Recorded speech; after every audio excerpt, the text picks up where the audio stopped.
Hi everyone, in this module we're going to unpack December question number 2 of the Queen's Commerce Supplementary essay questions. So in this module it's going to be helping you figure out how to best answer the start an organization question, and that specific question is, if you could start an organization to help a cause or community in need, what issue would it address and why? Maximum 2,000 characters with spaces. I'd like you to reframe the question here. I often like to do this. If I don't believe the question they're asking has been asked in a clear way, I like to reframe the question. So the question that I've used to reframe this is, what mission-based meaning an organization that is often focused on a cause or community, sort of a social enterprise, if you will, what mission-based organization would you start and why? Simply that. That's a good way to reframe the question if this is just not sticking with you as clearly as you want it to. So what mission-based organization would you start and why? And here are some general do's and don'ts to this question. For do's, I want you to talk about a cause that where you have proven involvement, and we'll talk a little bit more about that in a little bit. So proven involvement and experience, something that you have done on your resume in the past, whether that's an extracurricular, whether this is some volunteership experience in your community.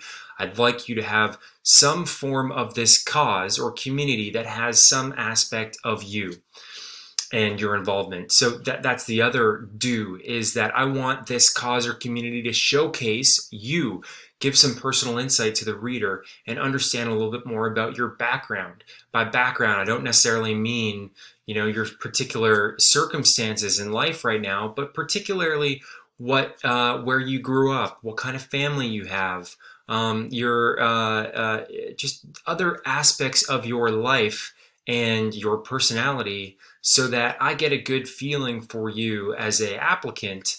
And rather than just an understanding of the organization of cause, I want to know who you are and what you stand for and why.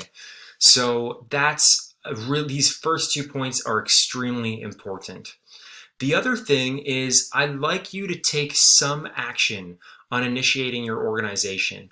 And this doesn't need to be significant. You don't need to build a nonprofit or a registered charity or a social enterprise that's making money. It doesn't have to be like that at all. You can build what's known as a minimum viable product, or even a prototype, or some version of progress on this organization.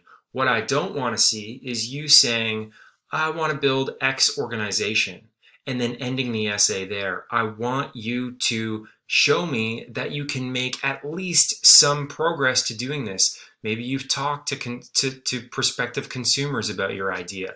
Maybe you've conducted a survey. I'm not sure what those steps could be for your specific organization, but you have to take at least one step. That is where the other applicants are going to be, the strongest applicants are going to be, so you have to be in that realm. If you're working with a coach, they will help you get there. Okay, the next do is talk about how Smith Commerce will help you further this idea or this organization. Obviously, this is something that you're passionate about. Smith Commerce has really shown a significant interest in entrepreneurship and innovation, particularly of late. And so what you want to do is do some research on committees, clubs, resources, funding opportunities, professors, and how specific aspects of Smith Commerce and the Smith Commerce experience will help you grow this organization. Could be even particular courses that are on the curriculum at Smith. Do your research.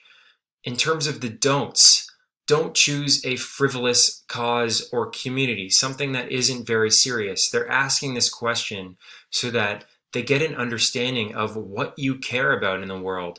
If you're showcasing something that they're going to sort of roll their eyes about, or that isn't that significant or meaningful in our lives right now, then find something that is. And it doesn't always have to be something that is about doing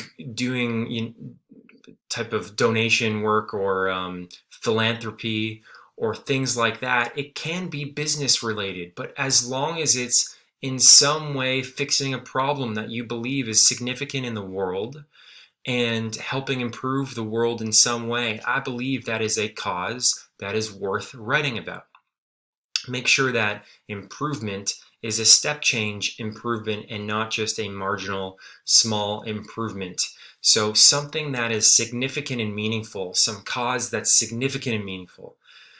So try not to choose a cause or community that's already being served a lot. So if you come up with an organization idea, Google that and see how many other organizations exist that are working on that community or on that cause. And if it's more than 5 or 10 organizations, or if you even know of one organization that is sort of a monopoly, for instance, Canadian Tire has this organization, I believe, that is Right to Play.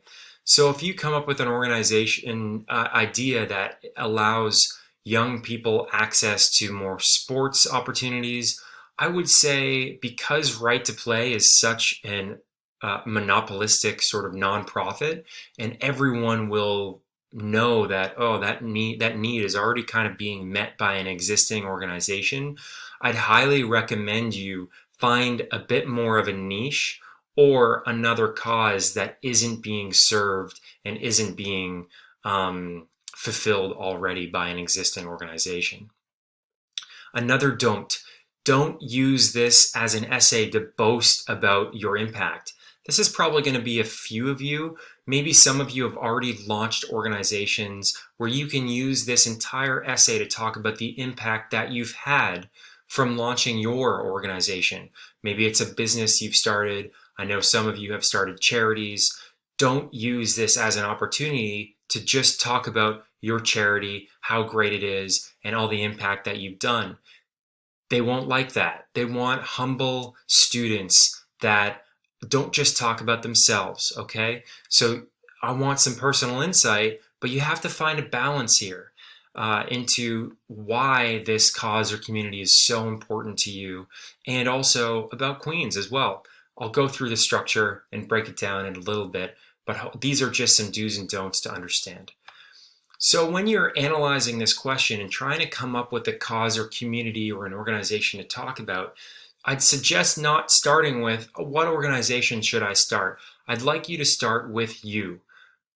I always propose us starting with building and growing self-awareness, and then writing our essays from that introspective beginning. So I'd like you to start with your resume or even just your background. What are some unique aspects about who you are? What are some unique extracurriculars or job experiences or volunteership experiences on your resume? And just write those down.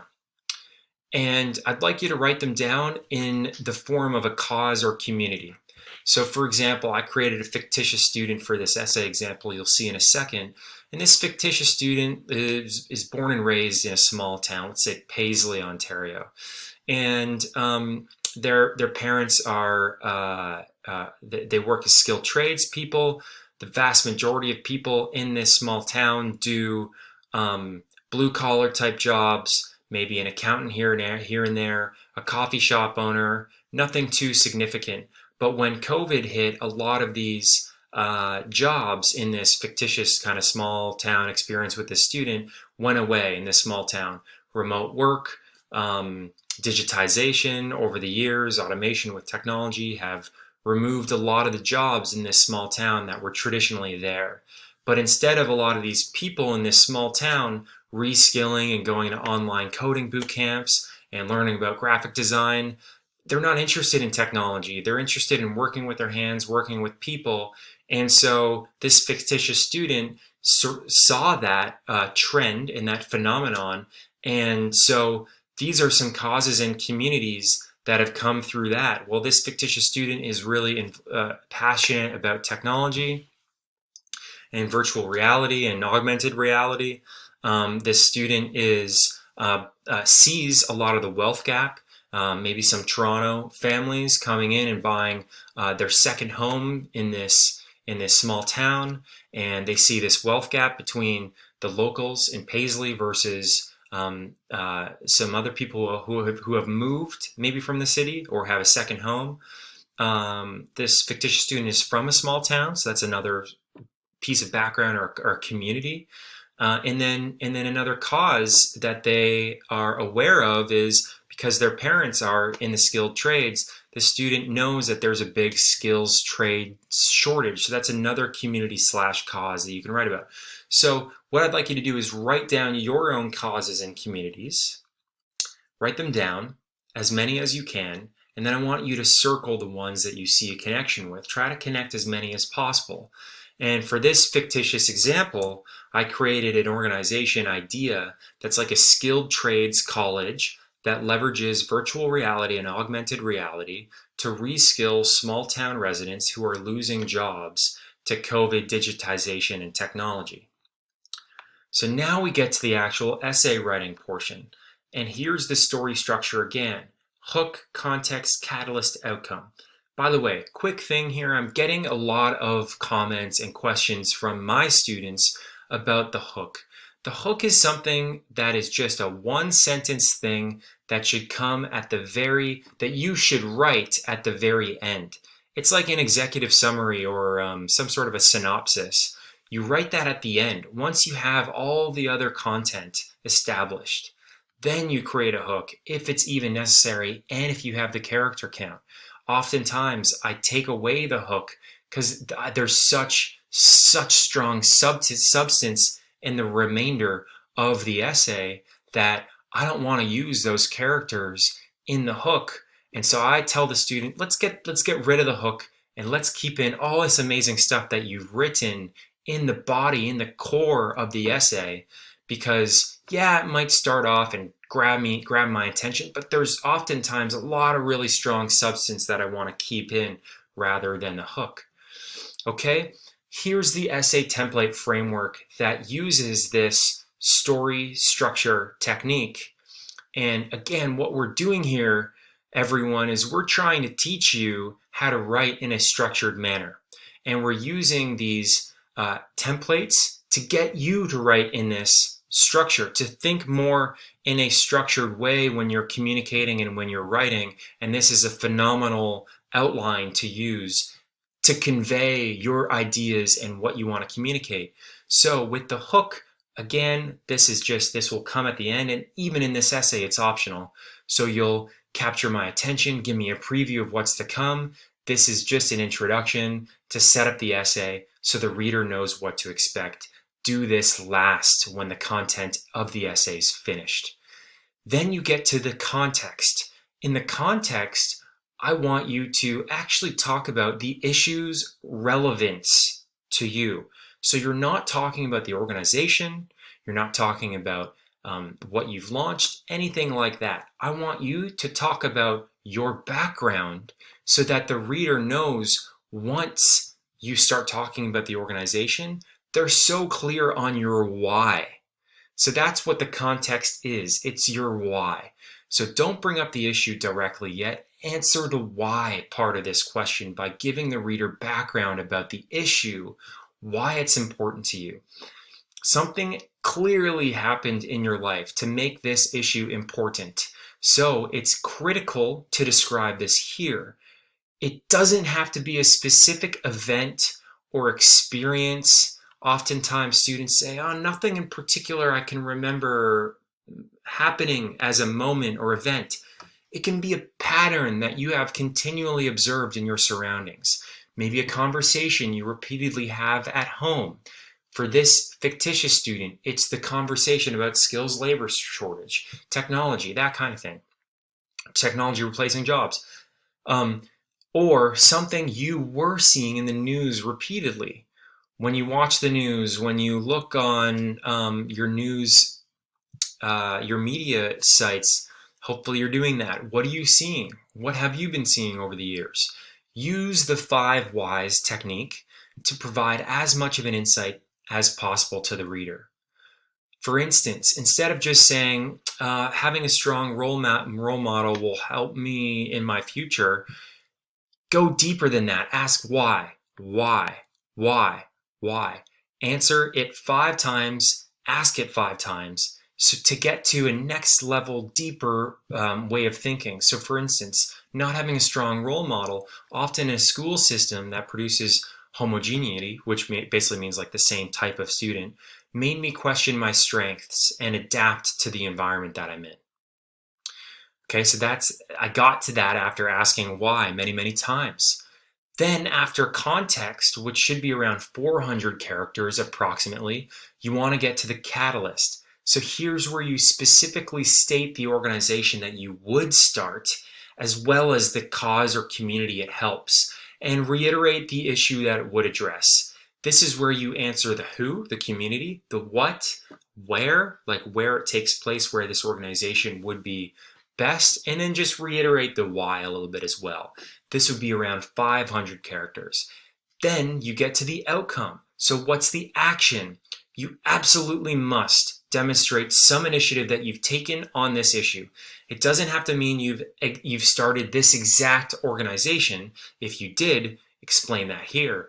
But you need to know that we need to know that you've done at least some progress or effort to make an impact on this cause or community.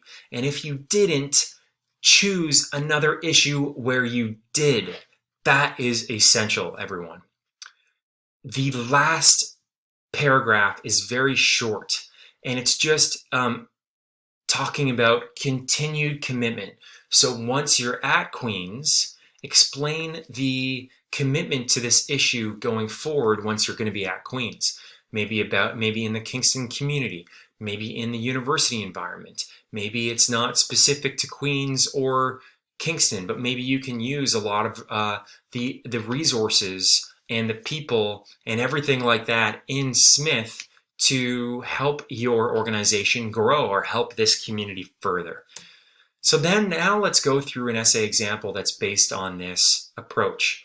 So the hook would be something like, growing up in a small rural town, I've seen firsthand how technology replaces jobs. Really simple. With my parents being in the skilled trades, they've always told me how difficult it would be for technology to replace a plumber, electrician, or HVAC. Homes are simply too dissimilar. That tells me about the student. Their parents are in skilled trades, and it also gives a little bit of context about what's to come. However, it's everyone else in my town that's suffering from technology: store owners, farmers, and accountants. With my town's unemployment rate at an all-time high, one would hope locals are taking online coding boot camps or building Shopify stores, but they simply aren't interested in technology. That's the context. It shows me a little bit about who you are, some personal insight, and then it also tells me about the issue and why. Then there's the catalyst. I'm a bit of a black sheep in my family, drawn to business, technology, and higher education.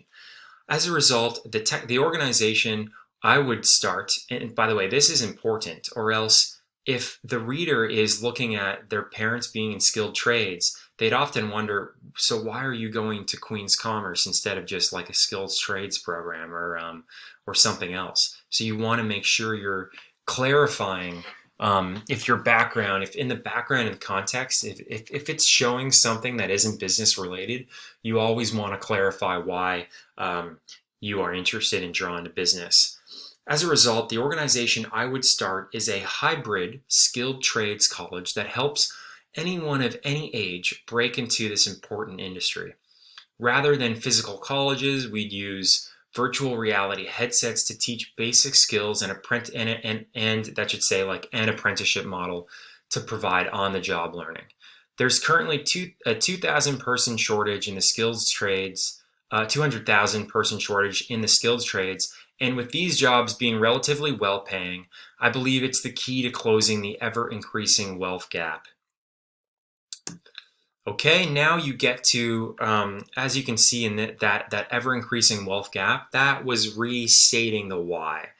So that was talking about the organization, restating the why, the who, the what, etc.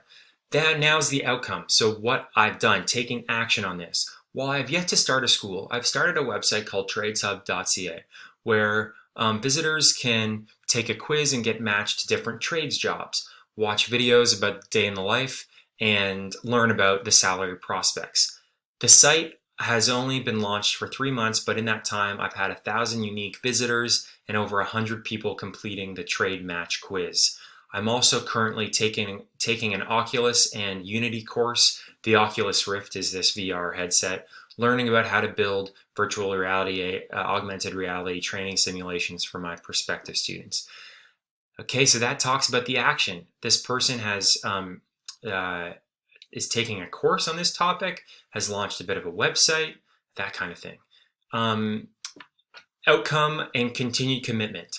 At Smith, I hope to leverage the growing technology and startup ecosystem to further build this out. Yeah, so there's a lot of focus on technology and startups and building the startup ecosystem at Smith. And for example, Queens was the first university to launch a VR medical training center. That shows that you've done your research. It's actually true.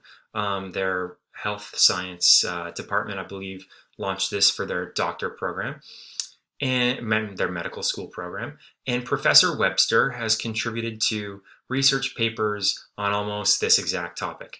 Maybe I would clarify, like Smith Professor Webster.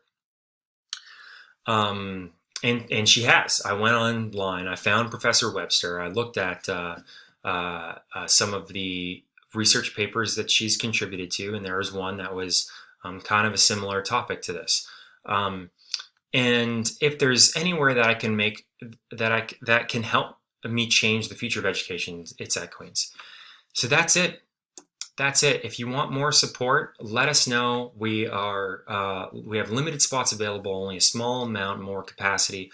If you want to work with a coach, up to 3 hours of direct online support, no voice, no calls, through the essential package, or you can work with a coach one-on-one for a significant portion of time, no hourly tracking with the premium package. Let us know, reach out, and good luck, everyone. Hopefully this was really helpful, and best of luck on this essay question. Thank you.